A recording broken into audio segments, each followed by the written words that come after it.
बिस्मिल्लाहिर्रहमानिर्रहीम। अस्सलाम वालेकुम प्यारे बच्चों, कैसे हैं आप सब। उम्मीद है कि आप तमाम लोग खैरियत से होंगे। आप तमाम लोगों को आपके अपने ही channel physics point by GM sir के अंदर वेलकम करते हैं। आज हम आपके लिए फिर एक बहुत ही इंटरेस्टिंग टॉपिक लेके आए हैं और वो जो टॉपिक है वो हमारे पास कुल्लयंस वाले टॉपिक के अंदर से। और आज का जो हमारे पास टॉपिक है वो हमारे पास है elastic collision in a two dimension. हम पीछे प्रीवियस लेक्चर्स के अंदर हम पढ़ के आए हैं कि इलास्टिक कुलेन कौन सा होता है। ऐसा कुलेन जिसके अंदर काइनेटिक एनर्जी कंजर्व रहती है, इसको हम इलास्टिक कुलेन कहते हैं। आइए हम इसको फर्दर डिटेल के अंदर डिस्कस करते हैं इस टॉपिक को। सबसे पहले हम डिस्कस करेंगे elastic collision in a two dimension की डेफिनेशन। इसको पढ़ने से पहले आपने एक चीज रिवाइज करनी है। हमने जब पढ़ा था elastic collision in a one dimension, तो उसके अंदर क्या था कि एक बॉल जब दूसरी बॉल के साथ जाके टकराती है, टकराने के बाद कुलेन के बाद उनकी जो मोशन है, डायरेक्शन ऑफ मोशन, जो कुलेन से पहले थी वही कुलेन के बाद रहती। मीन अगर वो कुलेन से पहले स्ट्रेट लाइन मूव कर रहे थे दोनों बॉडीज, तो कुलेन के बाद भी वो दोनों स्ट्रेट लाइन मूव कर रहे होंगे। लेकिन हमारे पास इस टॉपिक के अंदर जो हमारे पास दोनों बॉडीज जो है कुलेन से पहले और कुलेन के बाद, उनकी जो मोशन होगी वो सेम नहीं होगी। ये बात आपने अपने माइंड के अंदर बिठा लेनी है और याद रखनी है। इसी चीज को हमने आगे एक्सप्लेन कर। तो आइए हम पहले डेफिनेशन देखते हैं।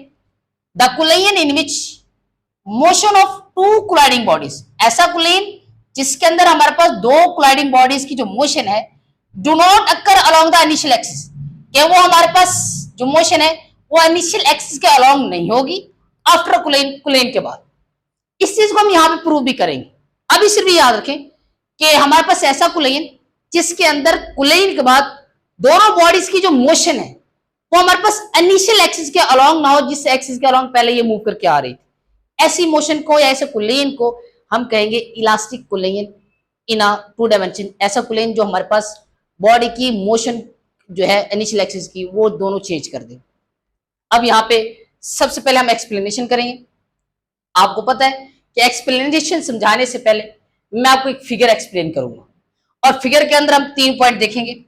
एक हम बिफोर कुलेन देखेंगे, एक एट कुलेन देखेंगे, एक आफ्टर कुलेन देखेंगे। आइए हम सबसे पहले देखते हैं डायग्राम को। आपने बिफोर कुलेन के अंदर आपने बेटा जी क्या चीज एक्सप्लेन करनी है? आपने एक्सप्लेन करनी है कि कंसीडर आर टू बॉल्स। आपके पास दो बॉल्स हैं। एक बॉल का जो मैस है वो हमारे पास m1 है, और बेटा जी जो दूसरी बॉल है वो मेरे पास है m2। जैसा कि मैंने यहाँ पे एक्सप्लेन किया, ये दो बॉल्स है, एक बॉल का मैस m1 है और दूसरी का बॉल मेरे पास क्या है m2। और बेटा जी जो हमारे पास m1 है ये मूव कर रही है एक वेलोसिटी v1 के साथ कुलेन से पहले, और बॉल 2 जो है ये मूव कर रहा है वेलोसिटी v2 के साथ। और आप यहाँ पे दोनों देखें, दोनों हमारे पास जो बॉडीज है वो हमारे पास सेम एक्सिस का अलोंग, मीन के दोनों स्ट्रेट लाइन के अंदर क्या कर रहे हैं, मूव कर रहे हैं। ये भी हमारे पास एक्स एक्सिस के अलोंग मूव कर रहा है, और इसकी जो हमारे पास m1 है ये भी हमारे पास एक्स एक्सिस के अलोंग ही मूव कर रहे हैं। तो आपने यहाँ पे सबसे पहले लिख रहे हैं कि बिफोर प्लेन में कि दो बॉल्स है, एक बॉल का मैस m1 है, एक का m2 है। m1 जो है वो v1 के साथ मूव करेगा और जो m2 है वो हमारे पास v2 के साथ। और ये दोनों जो हमारे पास बॉडीज हैं वो हमारे पास अलोंग मूव करेंगे along same axis, move along same axis. एक एक्सिस के अलोंग क्या कर रहे होंगे, मूव करे सेम एक्सिस। ये बेटा आपने बात याद रखनी बिफोर प्लेन। और यहां पे आपने एक कंडीशन बेटा जरूर याद रखनी कि हमने करवाना है बॉल 1 का बॉल 2 के साथ इस तरह करवाना है कुलेन। अब कुलेन से देखिए ये सूरत में पॉसिबल हो सकता है कि जो बॉल 1 है वो हमारे पास हाई स्पीड से मूव करती हुई आए एज कंपेयर टू बॉल 2। जैसे उसके साथ जाकर टकराएगी तो टकराने के बाद जैसे जहां पे टकराएगी वहां पे कुलेन हो जाएगी। अगर ये कंडीशन में उल्ट कर दूं कि बॉल 1 की जो स्पीड है वो स्लो कर दूं और जो बॉल 2 वो हाई स्पीड से मूव करती जाए, तो अगर बॉल 1 जो है वो हाई स्पीड, बॉल 2 जो है हाई स्पीड से मूव करती जा रही है और बॉल 1 स्लो स्लो मूव करती आ रही है, तो इसका मतलब है कि ये जो बॉल 2 वो तो आगे मूव करती जाएगी, लेकिन बॉल 2 ऐसे से पीछे आती जाएगी, लेकिन कभी भी अप्रोच ही नहीं कर पाएंगे। अगर ये अप्रोच नहीं कर पाएंगे तो इसका मतलब ये होगा कुलेन होगा ही नहीं। तो कुलेन के लिए आपने कंडीशन याद रखनी है। वो कौन सी कंडीशन है कि V1 must be greater than V2 अगर ये वाली कंडीशन फुलफिल होगी, मीन के बॉल 1 की वेलोसिटी ज्यादा होगी बॉल 2 से, तो देन कुलाइन पॉसिबल होगा, अदरवाइज कुलाइन पॉसिबल नहीं होगा। और बॉल 1 तेजी से मूव करती हुई आएगी बॉल 2 के पास, तो देन जाके ये कोलाइड कर पाएंगे, अदरवाइज कोलाइड ही नहीं कर पाएंगे। तो आपने ये लाइन जरूर मेंशन करनी है, बॉल 1 की वेलोसिटी बॉल 2 की वेलोसिटी से ग्रेटर हो। जब बॉल 1 की वेलोसिटी बॉल 2 से ग्रेटर होगी तो ये मूव करके आएगी, जाके टकराएगी इसके साथ, और यहाँ पे कुलिंग हो जाएगी। अब यहाँ पे हम नेक्स्ट देखते हैं। अब यहाँ पे देखिए ये जो बॉल है ये बड़ा मूव करते हुए आ रही है और जाके हमारे पास टकराएगी इस बॉल के साथ। लेकिन इस दफा याद रखिएगा कि इस दफा जब ये टकराएगी तो इस बॉल के हमारे पास इस एज के साथ जाके टकरा रही, मीन कि इस बॉल के बिल्कुल सेंटर के साथ नहीं टकरा रही, बल्कि ये जो बॉल 1 है बॉल 2 का जो सरफेस का एज है उसके साथ जाके टकराती है। जैसे टकराएगी तो ये वाली जो बॉल 1 है वो इस बॉल को थोड़ा सा हिट करेगी और हिट करके हमारे पास इस बॉल को इस डायरेक्शन में क्या कर देगी, मूव करवा देगी। और जो बॉल 1 है ये हमारे पास खुद हमारे पास इस एक्सिस के अलॉन्ग मतलब इस साइड पे मूव करना स्टार्ट कर देगी। फिर बता रहा हूं कि बॉल 1 जैसे बॉल 2 के साथ हिट करेगी उसके एक एज के साथ, तो क्या होगा कि बॉल 1 को क्या करेगी, थोड़ा सा रिपेल करेगी, धक्का देगी। जैसे थोड़ा सा फोर्स लगाएगी तो ये हमारे पास इस डायरेक्शन में मूव करना शुरू कर देगा और ये खुद जो है वो डाउनवर्ड मूव करना शुरू कर देगी।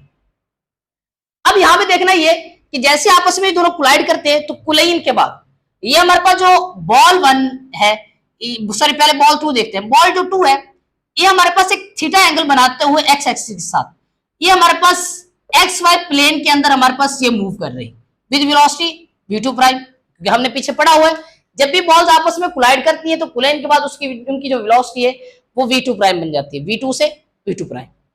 और ये जो हमारे बॉल 1 है ये हमारे पास इसी डायरेक्शन के अंदर डाउनवर्ड मूव करना शुरू कर देगी और वो जो एंगल बनाएगी वो हमारे पास थीटा 2 बनाएगी और वो जिस वेलोसिटी के साथ मूव कर रही होगी वो हमारे पास v1 प्राइम होगी। और ये जो एंगल बनाएगी वो हमारे पास एंगल बनाएगी एक्स एक्सिस के साथ थीटा 2। अब आपने एक चीज याद रखनी है, क्या चीज याद रखनी है कि बॉल जब भी या कोई बॉडी मूव करती है उसके पास एक मैस होता है और वो एक खास वेलोसिटी के साथ मूव कर रही है। जब भी एक बॉडी एक मैस के साथ मूव कर रही होती है तो उसके पास एक मोमेंटम होता है। इस कंडीशन में अगर देखें तो इस कंडीशन में मेरे पास जो मोमेंटम बनेगा वो क्या बनेगा, m2v2 प्राइम। और यहां पे इस बॉल 1 का जो इस कंडीशन में जो मोमेंटम बनेगा वो बनेगा m1v1 प्राइम, ठीक है। और आपने काम ये करना है कि ये मेरे पास जो मोमेंटम है मोमेंटम एक वेक्टर क्वांटिटी है और ये जो हमारे पास मोमेंटम अगर वेक्टर क्वांटिटी है तो ये वाला जो वेक्टर है ये ना तो इस वक्त एक्स के अलॉन्ग है ना वाई के अलॉन्ग है, बल्कि ये वाला जो हमारे पास मोमेंटम का जो ये वाला वेक्टर है ये हमारे पास एक्स और वाई के बिल्कुल दरमियान में मौजूद है और ये हमारे पास एक एंगल थीटा बना रहे हैं जिसे हम थीटा 1 कह रहे हैं। और बेटा आपने याद रखना है कि ये हमारे पास जो मोमेंटम है वो हमें ये शो कर रहा है कि ये हमारे पास बॉल जो m2 है ये हमारे पास साथ साथ आगे की तरफ भी जा रही है और ऊपर की तरफ भी जा रही है, मीन के इस वक्त इस मोमेंटम की जो डायरेक्शन है वो दोनों एक्सिस के अलॉन्ग है। तो इसलिए हम इसे कह सकते हैं कि यहाँ पे कुलाइन के बाद जो बॉल्स हैं वो हमारे पास m2 जो है वो 2 एक्सिस के अलॉन्ग जा रही, कुछ उसका पार्ट जो एक्स के अलॉन्ग, क्योंकि यहाँ पे देखें तो बॉल जो 1 है वो आगे भी जा रही है साथ साथ बॉल 2 और साथ साथ ऐसे से ऊपर भी जा रही है। और बॉल 1 का देखें तो बॉल 1 का भी केस ही है कि बॉल जो 1 है वो ऐसा ऐसा इस तरह नीचे भी आ रही है और साथ साथ हमारे पास आगे की तरफ भी जा रही है। आगे की तरफ जाने का मतलब ये कि एक्स का अलॉन्ग मूव कर रही है और नीचे की तरफ आने का मतलब ये कि वो जो बॉल है वो हमारे पास वाई एक्सिस के अलॉन्ग जा रही है। अब यहाँ पे आपने काम ये करना है, जब भी हमारे पास एक बॉडी एक्स और वाई के प्लेन के दरमियान में एक खास एंगल थीटा बना रही हूं तो आपने उस वेक्टर को कंपोनेंट में डिवाइड करना है। कैसे डिवाइड करते हैं, आपने ये वेक्टर जो मेरे पास वेक्टर है मोमेंटम m2v2 प्राइम, इसके आपने कंपोनेंट डिवाइड करने और कंपोनेंट कैसे तोड़ना है, आपने बेटा ये जो इस वेक्टर का m2v2 प्राइम का जो कंपोनेंट वेक्टर है इसके हेड से आपने एक प्रोजेक्शन ड्रॉ करना है और वो आपने कहां पे ड्रॉ करना है, आपने एक्स एक्सिस के ऊपर। जब मैंने ड्रॉ किया तो आपने याद रखना है कि इसके 2 कंपोनेंट बनेंगे, एक बनेगा हमारे पास इसका वर्टिकल कंपोनेंट और एक हमारे पास बनेगा इसका हॉरिजॉन्टल कंपोनेंट। और याद रखना है कि इस थीटा के सामने वाला जो इसका कंपोनेंट होता है वो होता है इसका वर्टिकल कंपोनेंट और वर्टिकल कंपोनेंट के साथ हम हमेशा लगाते हैं ट्रिग्नोमेट्रिक फंक्शन साइन थीटा। तो यहाँ पे देखें, यहाँ पे मेरे पास मैंने मोमेंटम इस बॉल 2 का मोमेंटम जो था इसका मैंने वर्टिकल कंपोनेंट लिखना था, ये मोमेंटम वैसे का वैसे अगर इसका वर्टिकल कंपोनेंट लिखना है तो मैं इसके साथ साइन थीटा लगा दूंगा। और आपने याद रखना कि ये जो मेरा मोमेंटम है m2v2 प्राइम, इसका जो हमारे पास x के अलोंग हॉरिजॉन्टल कंपोनेंट होगा, तो जो हॉरिजॉन्टल कंपोनेंट होगा वो हमारे पास थीटा के साथ वाला कंपोनेंट होता है, वो क्या बनेगा m2v2 प्राइम कॉस थीटा। और यहां पे मैं इसे थोड़ा सा पीछे करके लिख लेता हूं ताकि नीट हो जाए। ये बनेगा m2v2 प्राइम कॉस थीटा 2, ये थीटा 1 सॉरी ये भी थीटा 2 और ये भी बेटा बनेगा थीटा 2। और अगर आप इसके कंपोनेंट देखें, ये जो वेक्टर m1v1 प्राइम था, इसके कंपोनेंट भी बिल्कुल हमारे पास, आपने इसकी हेड से बिल्कुल एक्स एक्सिस के अलोंग एक प्रोजेक्शन ड्रॉ करना है। थीटा जो हमारे पास 1 है, ये मैंने गलत डाल दिया था पहले, ये बेटा थीटा 2 है क्योंकि हमारे पास ये m2 है तो इसका थीटा 2, ये थीटा 1 होगा क्योंकि हमारे पास ये मैस 1। अगर मैं इसका प्रोजेक्शन ड्रॉ करूं तो यहां पे आपने देखना ये कि ये हमारे पास इसका जो हेड है वेक्टर का, इस वेक्टर के हेड से बिल्कुल एक डॉटेड लाइन में y एक्सिस के ऊपर ड्रॉ करूंगा। अब y एक्सिस के ऊपर जो ड्रॉ करूंगा तो आपने थोड़ा सा और करना है कि ये जो हमारे पास थीटा के सामने वाला जो एंगल होता है वो वर्टिकल कंपोनेंट होता है, और वर्टिकल कंपोनेंट के साथ हमेशा हम साइन थीटा लगाते हैं। तो यहाँ पे मैं लिख दूंगा साइन थीटा, और ये थीटा 1 है तो यहाँ पे मैं क्या लिखूंगा थीटा 1। और याद रखना है आपने कि किस चीज का कंपोनेंट है वेक्टर m1v1 प्राइम का, तो मैं यहाँ पे क्या लिख देता हूँ m1v1 प्राइम और साइन थीटा 1। और थीटा के जो साथ वाला कंपोनेंट होता है, ये मेरे पास वेक्टर देखे, इस वेक्टर का ये थीटा है, थीटा के जो साथ वाला इसका कंपोनेंट होगा वो बेटा हमारे पास इसका हॉरिजॉन्टल कंपोनेंट होगा, जिसको हम क्या कहते हैं एक्स कंपोनेंट, और एक्स कंपोनेंट के साथ हमेशा हम कॉस थीटा लगाते हैं। तो यहां पे मैं लिखूंगा m1v1 प्राइम, ये मैं प्राइम लिख देता हूं इसे अच्छी तरह, ये प्राइम और एक कॉस थीटा 1। ये चीजें आपने याद रखनी कि हमारे पास ये जो m2v2 प्राइम है, इसके दो कंपोनेंट है, एक हमारे पास वर्टिकल कंपोनेंट जो कि हमारे पास साइन थीटा है, मतलब m2v2 प्राइम साइन थीटा 2, और ये हमारे पास m2v2 cos थीटा 2, ये इसका हॉरिजॉन्टल कंपोनेंट। इसके भी बेटा दो कंपोनेंट है, एक हॉरिजॉन्टल कंपोनेंट एक वर्टिकल कंपोनेंट। ठीक है बेटा जी। अब यहां पे हमने इसकी करनी मैथमेटिकल डेरिवेशन। बेटा मैथमेटिकल डेरिवेशन जिस भी कुलेन वाले टॉपिक में आप करेंगे उसके अंदर आप law of conservation of momentum भी अप्लाई करेंगे और काइनेटिक एनर्जी भी अप्लाई करेंगे। तो यहाँ पे सबसे पहले आपने देखना है कि by law of conservation of momentum. अब law of conservation of momentum में क्या बताता है, law of conservation of momentum में यह बताता है कि किसी भी सिस्टम का टोटल मोमेंटम बिफोर कुलेन बराबर होता है टोटल मोमेंटम आफ्टर कुलेन। अब यहां पे देखें तो कुलेन के बाद ये जो बॉडीज है ये हमारे पास एक्स और वाई प्लेन दोनों के अंदर मूव करेंगे, एक्स एक्सिस के अलॉन्ग भी मूव करें, वाई एक्सिस के अलॉन्ग भी मूव कर रही। जब भी बॉडी 2 डायमेंशन में मूव कर रही हो तो आप वहां पे जो law of conservation of momentum apply करेंगे तो वो आप एक्स डायरेक्शन के अलॉन्ग अलग अप्लाई करेंगे, ये कंजर्वेशन का मोमेंटम, वो कंजर्वेशन का जो कानून है जो लॉ है वो एक्स के अलॉन्ग अलग अप्लाई करेंगे और वाई के अलॉन्ग अलग अप्लाई करेंगे। अब यहां पे अगर मैं एक्स के अलॉन्ग देखूं तो ये मेरे पास बनेगा initial momentum along x direction बराबर है final momentum along x direction. Initial momentum किसे कहते हैं, मोमेंटम बिफोर कूलिंग, और एक्स डायरेक्शन जो एक्स के अलॉन्ग है, और फाइनल मोमेंटम कहते हैं momentum of a system before cooling, और एक्स एक्सिस मैंने इसलिए लगाया क्योंकि मैं एक्स एक्सिस के अलॉन्ग देखना चाह रहा हूं। अगर देखें तो ये वाला जो मेरे पास सिनेरियो है, ये वाला इतना सिनेरियो, ये बेटा है बिफोर कुलेन का, और बिफोर कुलेन अगर देखा जाए तो बिफोर कुलेन के अंदर हमारे पास दो बॉल्स आ रही है, एक m1 आ रही है, एक m2 आ रहा है। पहले हम m1 का देखते हैं कि इसका मोमेंटम क्या बनता है। मोमेंटम बनेगा m1 मल्टीप्लाई बाय v1, तो यहां पे मैं लिखता हूं m1 v1, और नेक्स्ट हमारे पास जो मोमेंटम आ रहा है वो किसका आ रहा है, दूसरी बॉल का कुलेन, तो ये हमारे पास क्या होगा m2 v2। अगर मैं टोटल मोमेंटम देखना तो मैं क्या कर दूंगा, दोनों को प्लस कर दूंगा, ये मेरे पास टोटल मोमेंटम आ गया एक्स डायरेक्शन के अलॉन्ग, क्योंकि स्टार्टिंग में ये दोनों बॉडी जो एक्स एक्सिस के अलॉन्ग जा रही है, वाई के अलॉन्ग जा ही नहीं रही, तो मैंने एक्स के अलॉन्ग ये दोनों बॉडीज का मोमेंटम प्लेस कर दिया। और कुलेन के बाद ये जो m2 है और जो m1 है, इसका एक कंपोनेंट हमारे पास एक्स के अलॉन्ग जा रहा है और एक वाई के अलॉन्ग जा रहा है, क्योंकि हमारे पास ये जो m2 है इसका कुछ जो पार्ट है वो हमारे पास एक्स के अलॉन्ग मूव कर रहा है और कुछ वाई के अलॉन्ग। याद रख लें कि m2 भी हमारे पास एक्स एक्सिस के साथ साथ ये हमारे पास अपवर्ड भी जा रहा है m2, और ये जो हमारे पास m1 है ये हमारे पास एक्स एक्सिस के साथ साथ आगे जाने के साथ साथ ये हमारे पास डाउनवर्ड भी आ रहा है। तो आपने काम ये करना है कि यहाँ पे अगर M1 का जो एक्स कंपोनेंट देखा जाए तो वो कौन सा होगा, वो हमारे पास होगा M2 V2 prime cos theta, M2 V2 prime cos theta 2।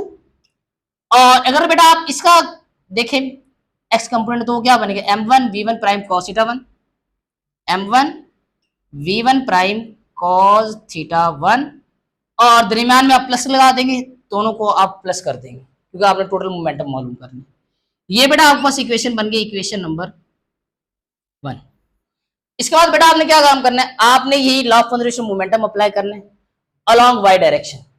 क्या बल्कि इससे पहले मैं आपको ये बताता चलूं कि यहां पे आपने लिखना है कि initial momentum along y direction is equal to final momentum along y direction. अब initial momentum along y direction देखे, अगर ये हमारे पास होता है इनिशियल मोमेंटम जो होता है वो मोमेंटम होता है किसी भी बॉडी का बिफोर कोलिजन। और यहाँ पे देखिए क्या हमारे पास कोलिजन से पहले कोई बॉडी क्या अपवर्ड या डाउनवर्ड मूव कर रही है, ना ये M1 अपवर्ड या डाउनवर्ड मूव कर रहा है, ना M2 अपवर्ड डाउनवर्ड मूव कर रहे हैं। इसका मतलब है कि कोलिजन से पहले दोनों बॉडीज का जो इनिशियल मोमेंटम है वाई के अलोंग वो तो है जीरो, क्योंकि दोनों बॉडीज वाई के अलोंग मूव ही नहीं कर रहे। फिर हमारे पास यहाँ पे देखिए फाइनल मोमेंटम। अब फाइनल मोमेंटम में देखा जाए तो ये जो बॉडी है जो M2 ये हमारे पास अपवर्ड जा रही है। अगर ये अपवर्ड जा रही है तो इसका जो वर्टिकल कंपोनेंट है उसकी डायरेक्शन हमारे पास किस साइड पे होगी, M2 V2 prime sine theta 1 की और साइन थीटा 2 की, वो हमारे पास होगी अपवर्ड। और ये जो हमारे पास इसका M1 V1 प्राइम का जो वर्टिकल कंपोनेंट है इसकी जो डायरेक्शन होगी वो डाउनवर्ड होगी। तो आपने क्या काम करना है कि M1 का जो वर्टिकल कंपोनेंट है वो और लिख देना है, वो हमारे पास क्या बनता है M1 V1 prime sine theta 1 plus M2 V2 prime sine theta 2। अब बेटा आपने याद रखना है कि ये दोनों जो कंपोनेंट है वर्टिकल कंपोनेंट बॉल 1 का और बॉल 2 का, बॉल 1 का जो वर्टिकल कंपोनेंट है वो डाउनवर्ड है और बॉल 2 का जो वर्टिकल कंपोनेंट है वो अपवर्ड है। दोनों कंपोनेंट आपस में ऑपोजिट डायरेक्शन में, जब भी दो कंपोनेंट आपस में ऑपोजिट डायरेक्शन में होते हैं तो फिजिक्स के अंदर हम किसी एक कंपोनेंट के साथ लगा देते हैं नेगेटिव का साइन। नेगेटिव का साइन सिंपली ये बताएगा कि दोनों की डायरेक्शन जो है वो आपस में ऑपोजिट है। अगर ये मेरे पास डाउनवर्ड है जैसे कि ये वाला कंपोनेंट, तो दूसरा हमारे पास क्या होगा, अपवर्ड होगा। अगर मैं इस माइनस को इस प्लस के साथ मल्टीप्लाई करूं तो प्लस माइनस माइनस, तो मैं क्या करता हूं, मैं यहाँ पे डायरेक्ट जो है प्लस की बजाय माइनस लगा देता हूं। ये मैंने माइनस लगा दिए। अब ये हमारे पास इसकी इक्वेशन बन गई है और ये बेटा जो इक्वेशन बनेगी ये इक्वेशन नंबर 2 बन जाएगी। ये बेटा हमारे momentum law of conservation momentum जो है वो एक्स के अलोंग और वाई के अलोंग दोनों फाइंड कर लिए। अभी हम चलते हैं law of conservation of kinetic energy, ये हम यहाँ पे अप्लाई करेंगे। तो कंजर्वेशन का जो लॉ होता है वो हमें ये बताता है कि टोटल इनिशियल काइनेटिक एनर्जी बराबर है टोटल फाइनल काइनेटिक एनर्जी की। इनिशियल का मतलब याद रखिएगा कि kinetic energy of a system before cooling, और फाइनल का मतलब होता है kinetic energy of a system after cooling. Final after cooling वाला होता है और जो इनिशियल होता है वो हमारे बिफोर कूलिंग वाला होता है। अब काइनेटिक एनर्जी का बेटा आपको वैसे फार्मूला पता होना चाहिए और मैं यहाँ पे राइट भी कर देता हूं कि काइनेटिक एनर्जी का जो सिंपल फार्मूला होता है वो होता है हाफ mv का स्केयर। अगर मैं इनिशियल काइनेटिक एनर्जी देख रहा हूं तो इनिशियल काइनेटिक एनर्जी के अंदर हमारे पास दो बॉल्स हैं, ये बॉल M1 है और M2 है, दोनों मूव कर रहे हैं। तो बॉल 1 की काइनेटिक एनर्जी क्या होगी, 1/2 M1 V1 का स्केयर। इस बॉल की काइनेटिक एनर्जी क्या होगी, 1/2 M2 V2 का स्केयर। अगर मैंने कोलिजन से पहले इनिशियली दोनों काइनेटिक एनर्जीज देखनी है पूरे सिस्टम की, तो मैं क्या करूंगा, दोनों काइनेटिक एनर्जी को सम कर दूंगा। मेरे पास होगा हाफ M1 V1 का स्केयर प्लस 1/2 M2 V2 का स्केयर। और यहां पे नेक्स्ट आ जाएगा after cooling total kinetic energy after cooling final kinetic energy. अब फाइनल काइनेटिक एनर्जी यहाँ पे दो मैसेज है M2 और M1। M1 की अगर काइनेटिक एनर्जी मैं यहाँ पे लिखूं तो वो क्या होगी, वो हमारे पास होगी हाफ M1 वैसे का वैसे, और ये हमारे पास है V1 तो ये हमारा सजाएगा V1 प्राइम और इसका स्केयर। ये हमारे बॉल 1 की काइनेटिक एनर्जी बन गई आफ्टर कूलिंग, और यहाँ पे बॉल 2 की क्या बनेगी, हाफ M2 V2 प्राइम का स्केयर। अगर आपने यहाँ पे फाइनल काइनेटिक एनर्जी लिखनी है आफ्टर कूलिंग, तो आप पहले बॉल 1 की यहाँ पे लिखोगे 1/2 M1 V1 प्राइम का square plus half M2 V2 prime का स्केयर। बट आपने इस इक्वेशन को नाम दे देना है इक्वेशन नंबर 3 का, और आपने यहां पे सिंपल लास्ट में ये मेंशन करना है कि by using these equation we can solve the problem of elastic cooling in a 2 dimension. Elastic cooling in a 2 dimension की जो भी प्रॉब्लम्स होगी वो हम इस इक्वेशन से, इस इक्वेशन से और इस इक्वेशन से, इन तीनों इक्वेशन से हम क्या कर सकते हैं, सॉल्व कर सकते हैं। बेटा उम्मीद करता हूं कि आपको ये जो लेक्चर है वो आपको अच्छी तरह समझाया होगा। हाँ, अगर आपको इस लेक्चर में कहीं पर भी किसी भी चीज की कन्फ्यूजन हो तो आप नीचे कमेंट बॉक्स के अंदर कमेंट करके पूछ सकते हैं। तो आप अपना बहुत सारा ख्याल रखिएगा। नेक्स्ट लेक्चर तक अल्लाह हाफिज।